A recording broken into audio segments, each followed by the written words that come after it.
Olá amigos aqui do canal Guardei a Fé, estamos trazendo aqui para o canal mais um vídeo. Se você gosta dos nossos vídeos, já deixa o seu like para ajudar na divulgação. O conflito entre israelenses e palestinos retoma os tempos bíblicos quando Abraão teve os filhos Isaque e Ismael, e Deus havia prometido a Terra Santa para a sua descendência. Porém, segundo a Bíblia, o herdeiro que geraria o povo escolhido de Deus era Isaque. Já seu irmão mais velho, Ismael, que havia nascido da escrava Agar, expulsa da tenda de Abraão, cresceu no deserto e também gerou uma nação numerosa, que vivia em caravanas.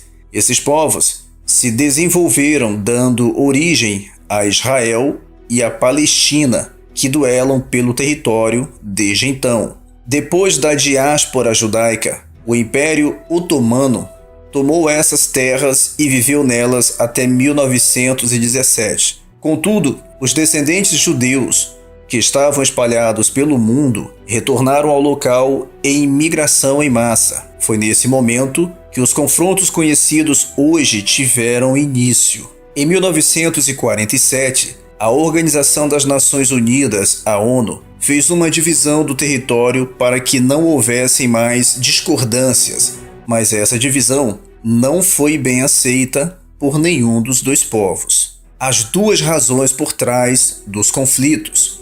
Existem duas razões principais dos embates entre Israel e Hamas. Prefiro dizer Hamas em vez de Palestina, porque é o grupo extremista que luta contra Israel. A primeira razão e principal é espiritual, e a segunda é política. A espiritual é desde o nascimento de Ismael e depois de Isaque, ambos filhos de Abraão. Sempre houve conflitos entre os irmãos. Os clãs criados por eles não tinham amizade entre si.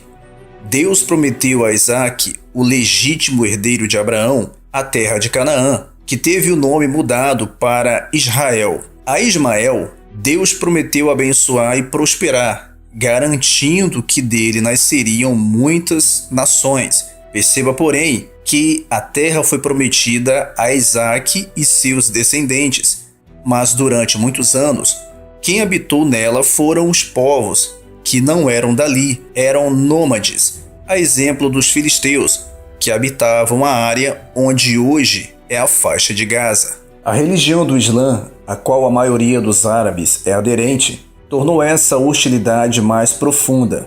O Alcorão contém instruções, de certa forma, contraditórias para os muçulmanos em relação aos judeus. Em certo ponto, ele instrui os muçulmanos a tratar os judeus como irmãos, mas em outro ponto, ordena que os muçulmanos ataquem os judeus, que se recusam a se converter ao Islã. O Alcorão também introduz um conflito sobre qual filho de Abraão era realmente o filho da promessa. As escrituras hebraicas dizem que era Isaque. O Alcorão diz que era Ismael. O Alcorão ensina que foi Ismael a quem Abraão quase sacrificou ao Senhor, não Isaque, em contradição a Gênesis, no capítulo 22. Este debate sobre quem era o filho da promessa contribui para a hostilização de hoje em dia. A segunda razão é política. Os muçulmanos de Gaza e dos territórios ocupados da Cisjordânia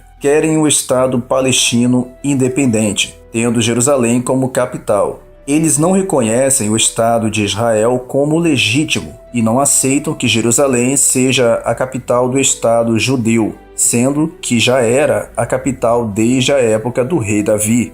Vamos resumir para você entender. Conforme vemos em Gênesis, Deus prometeu a Abraão um filho biológico. Pela avançada idade dele e de sua esposa, Sara, que ainda por cima era estéril, o homem já não tinha mais esperanças. A promessa lhe deu um novo fôlego, ainda que tenham se passado alguns anos, sem que o rebento chegasse. Mas sua esposa não teve a mesma paciência. Tentou dar, abre aspas, um jeitinho, fecha aspas, para que a promessa fosse logo cumprida. Convenceu o marido a coabitar com uma escrava fértil, Agar, que engravidou e deu à luz Ismael. Sara prometeu cuidar do menino, que nasceu como seu próprio filho. 2 povos se formaram a partir dos 2 filhos de Abraão. Isaque deu origem aos judeus, enquanto de Ismael surgiram os árabes. As discordâncias entre os 2 povos pendura até os dias atuais e parece estar longe de um fim. Os conflitos pioram cada vez mais, cada lado requerendo para si a Terra Santa, reivindicando direitos históricos. Ainda mais agora que o presidente americano Donald Trump reconheceu Jerusalém como capital de Israel e determinou a mudança da embaixada americana para lá. Nem mesmo o estabelecimento do Estado de Israel após a Segunda Guerra acabou com os conflitos que, segundo a palavra, ainda tem muito pela frente e em pouco tempo culminarão no que está previsto em Apocalipse.